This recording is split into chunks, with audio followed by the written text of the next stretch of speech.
Hey guys, welcome back to my channel. This time we're gonna look at the bottom 5 combat lords.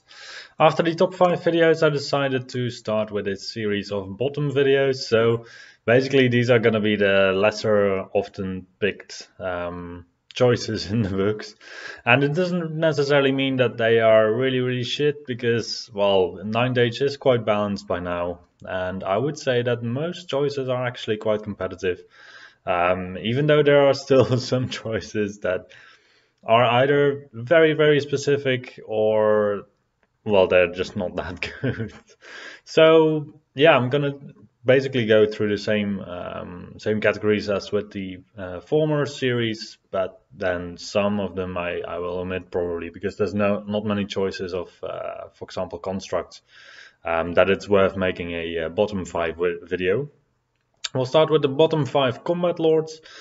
And my number 5 pick for this category is gonna be the Dread Elf Legion Legate. So the Dread Elf army book is still in its beta version.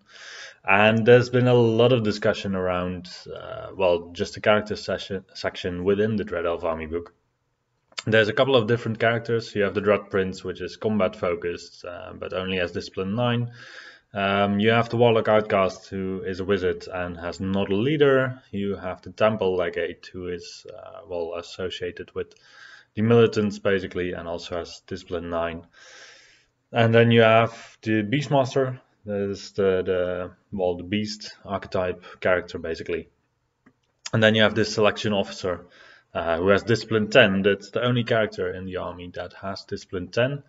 So basically it's the guy that you bring to your army if you really want to have discipline 10, and he is academy associated. So he has academy training himself, and he is a tactician, which means that the range of academy training from and to the bearer's unit is increased from 8 inches to 12 inches. I must say that I thought that maybe this meant that if you put him in a non-academy trained unit, that the unit would also get this. I don't actually believe that's true because academy training only triggers if most of your models in your unit have academy training, or more than half of your models in the unit have academy training. So I don't even think that works because, well, your unit doesn't count as academy trained if you only have this guy in there. So a unit of judicators or dry judges, or yeah, I think they're called judicators now. They don't get academy trained if you include a selection officer in the unit. So what does this give you? Well, basically, if you are already playing an academy trained army, then it gives you a small buff in the sense that this specific unit where he is in is gonna have a bigger bubble for the academy training to trigger. But then your entire army, or at least a big part of your army, is anyway academy trained. So I don't think it's gonna occur that often that this rule specifically makes a big difference in your army.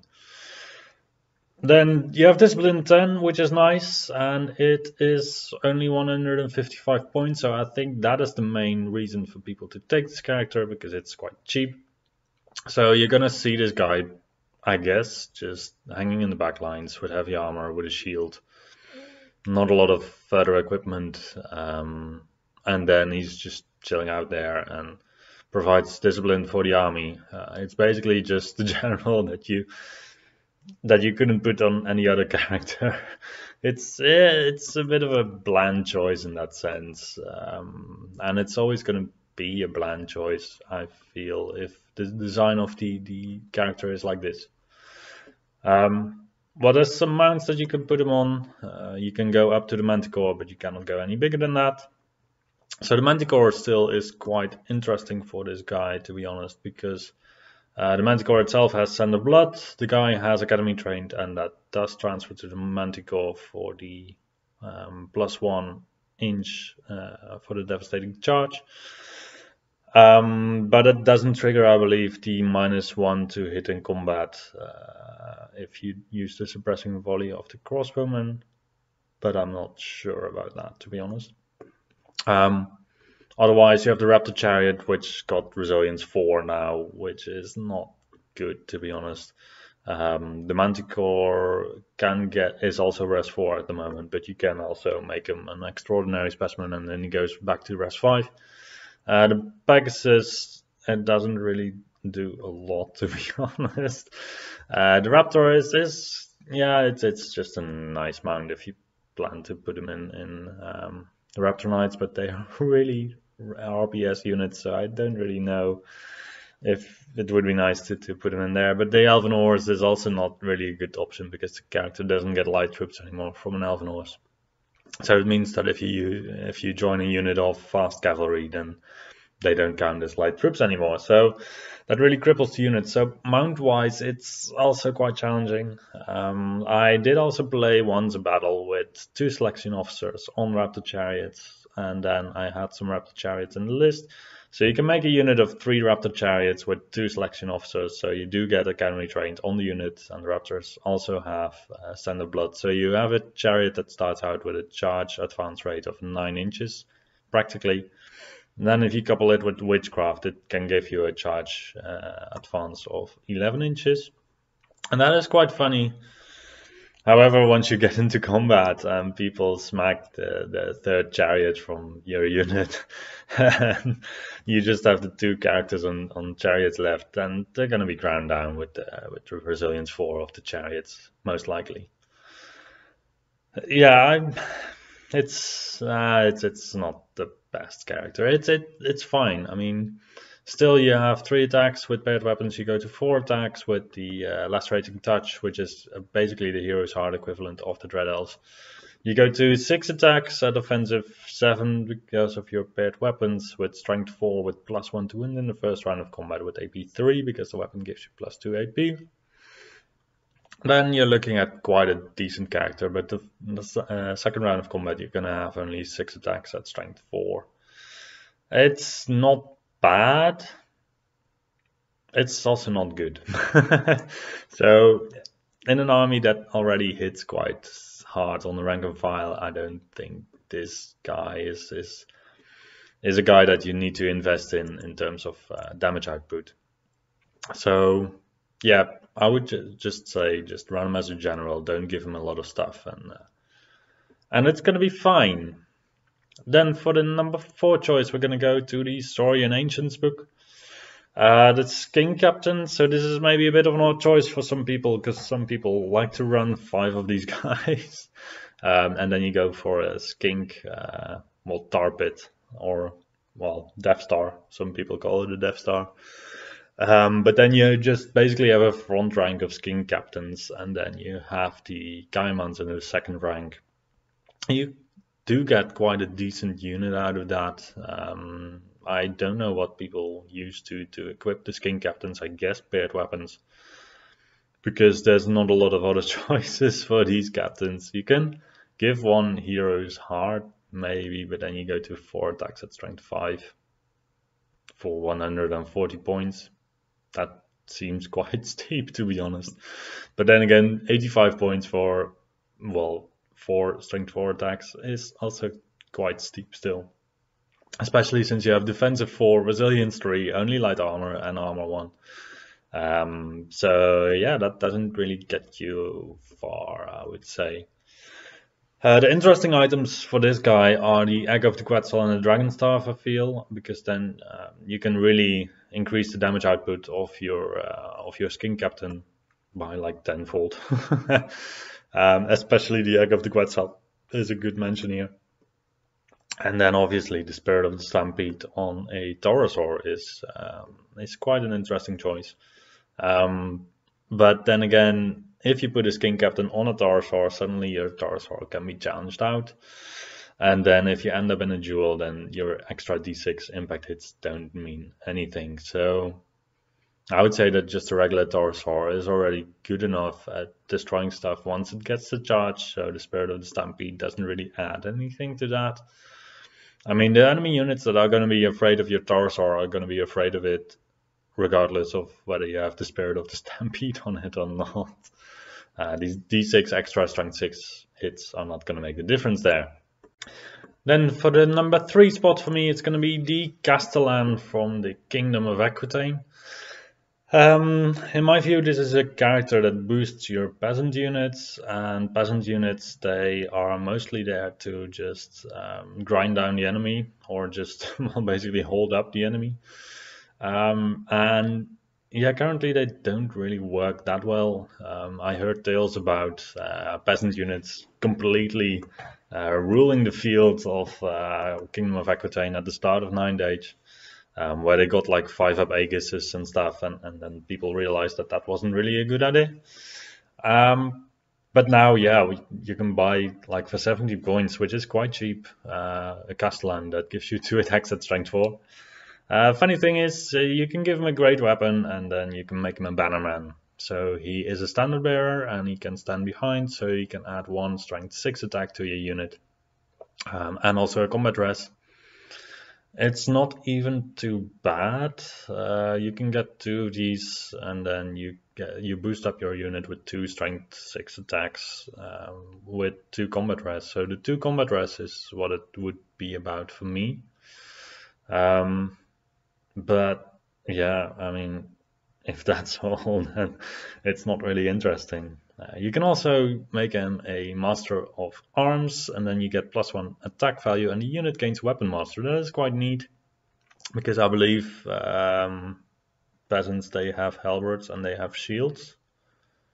I don't know what else you could give them, but even with halberds and shields, you have the choice of either going hand weapon shield for the parry or for the halberd for a little bit more damage output. So that could still be a nice boost if your army also had some decent combat magic boosts there, like reroll to hit, reroll to wound. I mean, Druidism doesn't really help you there. You can get a lot of resilience, and that would be also quite interesting in some sense, but only if you go for the combat rest, I think.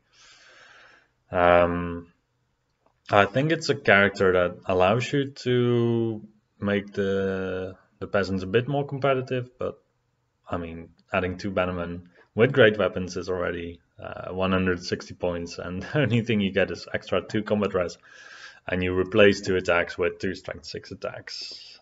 Yeah. You could also just run them as a chaff piece. I think this could be more interesting, because then you just put them on a horse for 110 points.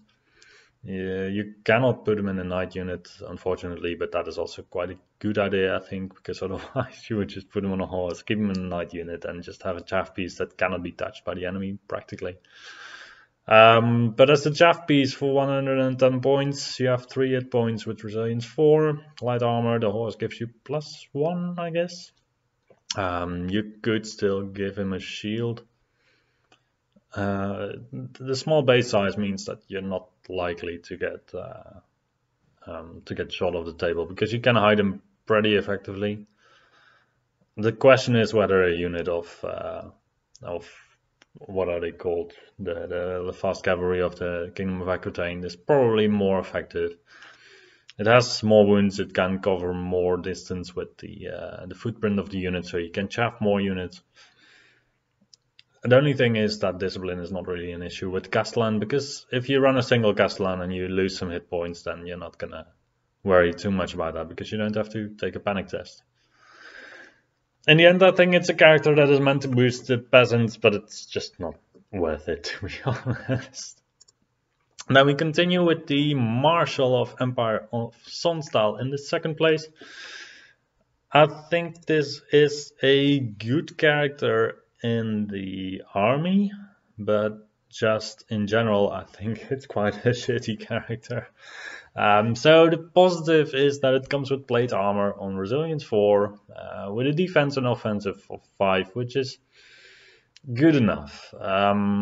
It's good enough. And then you have the orders, and the orders, I think they are priced around 60 points each or so. Now Great Tactician allows you to dish out an additional order for 75 points.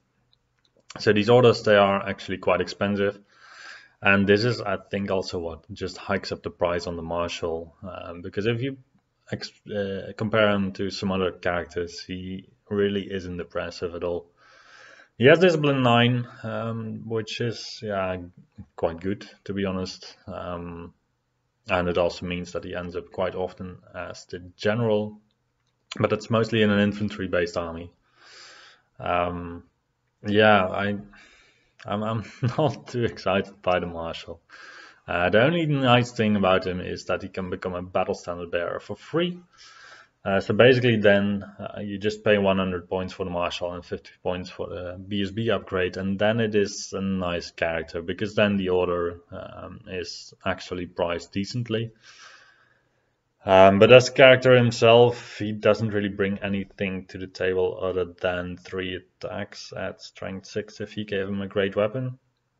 I also don't think you see a lot of lists that have multiple marshals in them, so that is also a bit of a sign that it's basically the BSB character and not really that much else. You also do see him sometimes played just with a shield as the general in the Empire of SONNSTAHL, or with the item that gives you +1 discipline, makes your unit unable to flee as a charge reaction, and gives you +3 armor on your plate armor. And then you have quite a sturdy character in terms of defense, and yeah, but it's not impressive. And then in terms of internal balance in the army book, well, you can be the general, but if you have a mounted general, then you would probably prefer the Knight Commander, because he, on a horse, he makes your Knightly Orders a parent unit, and he gives the Knightly Orders Fearless, which is quite nice on quite a big Death Star unit. And then the Prelate also still competes with him as the general, because the Prelate starts at Discipline 8, I believe, but you can get to Discipline 9 with the Crown of Autocracy. And then the Prelate is just a fantastic character, so yeah, I mean, the Marshal only is good as just one character in your list, I find, for the BSB. The only upgrade that is still worth it sometimes is the Imperial Prince. I like it on a Great Griffin, to be honest, and not really on a dragon. Because if you put him on a dragon, then well, he is going to be a general. And your general is quite important in the Empire of SONNSTAHL. And then if you take an Imperial Prince, then the prices just ramp up quite quickly, because you have to pay 150 points suddenly for Imperial Prince. You go to 4 attacks, which is still not that impressive, because you still have to hit on a 4+ a lot of the times. You get a dragon, so you end up with a character of 740 points. And you do have the Light of SONNSTAHL. Light of SONNSTAHL does make a difference. However, it's a tool that you don't necessarily want to have on the dragon, because in my view, it's the Light of SONNSTAHL is a really great item to put on a character that you could also potentially lose. So, for example, on a Knight Commander that you just run solo, and then it's better to just put it on a Knight Commander rather than on a Marshal. Because if you put it on a Marshal without Imperial Prince, then you only have 3 attacks. It's not worth it. Yeah, so the dragon is cool fluff-wise. Great Griffin is still a decent choice, because he's like 300 points cheaper than the dragon, and the dragon doesn't really add too much to the character if you take the Imperial Prince. And the Great Griffin also still allows you to make use of your armor save. So you got plate armor, you get a shield with it. You can still take like Basalt Infusion next to the Imperial Prince upgrade. So you do have a 2-up armor save, 3-up ward save against flaming attacks. But yeah, it's still quite a lot of points for your general, who's going to be on a Towering Presence mount, and it clashes in the book. But Towering Presence on a Empire general is also quite nice, because then you do get your 18-inch Inspiring Presence bubble. However, you can also get that with the household standard, I believe. I believe it's that one. Yeah, so there's a lot of considerations going on with the Marshal, but yeah, there's every upside to the character has its own downside, I feel. And then we go to the number 1 pick as worst character in the game. Combat-wise, I think it's the WRAITH. So the WRAITH, it's the Reaper character in the Vampire Covenant army. Oh well, the Banshee also has Reaper, but this guy can get a great weapon, and then the Reaper attack goes to strength 5 with AP 10, and you pay 120 points for that at the moment. So you get 3 offensive 4 strength 5 attacks with AP 10, and that is quite meager, to be honest. You can put them on a skeletal steed. If you do so, then your Reaper attack no longer functions, because that only works if you're not mounted. You can also put them on a Monstrous Revenant, and then you got basically quite a cheap Monstrous Revenant. I think for me, one of the most important things here is also that your defense is not good enough. So you have 3 wounds with defense 4 and resilience 3, which is just victim stats basically. And then you have an Aegis with 3 up against non-magical attacks, so that is decent. However, I know that most of you have already also done like a charge with some knights against a unit of goblins, and then you do still see that these 10 attacks from the goblins sometimes kill 1 or 2 knights. I mean, 3+ is not even 2+. So if you charge into a unit of goblins, sure, the guy has a small footprint, so the goblins are only going to do like 6 attacks. They're going to hit 3 times. They're going to wound 1 or 2 times. You might just get a little bit unlucky and take a wound from that. So 3+ Aegis is not where you want to be basically on a bit of a more expensive character. Well, not that expensive. I mean, he's only 120 points at that point, but 120 points is still 40 points per hit point you have, and they are really, really flimsy hit points. So mounting him on a Monstrous Revenant, I think, still is the good option here. Then you lose the 3-up Aegis against non-magical attacks, but you keep the 5-up Aegis, so then you have a Monstrous Revenant with a 5-up Aegis, which is quite fun. In the end, you would pay, if you take a great weapon, 265 points. That's quite cheap for a Monstrous Revenant. So Monstrous Revenant has 4 attacks at strength 5, I believe, with lethal strike. It's quite funny. The only downside is that it's a WRAITH, so it doesn't have vampiric, and it doesn't have any other way of making sure that it can march. So your Monstrous Revenant is going to be in your army, having to be babysit either by dark coaches or by your general. Yeah, and it counts towards Swift Death, so I mean, you can play 3 of them and then basically not take a lot of other Swift Death stuff, because only the mount counts. So then you spend like 435 points on Swift Death for 3 of these guys, and you spend a lot of points in characters basically. Yeah, I think it's fun to play, but it's not good. Okay, so that's the first video of this series. Yeah, just shout out if you like it. If you don't like it, the videos, I think they're going to be a little bit more sad than the top 5 videos, because we're looking at the really bad shit there. So yeah, it's going to be a fun series to do, and I hope you also enjoy it. And I'll see you for the next one.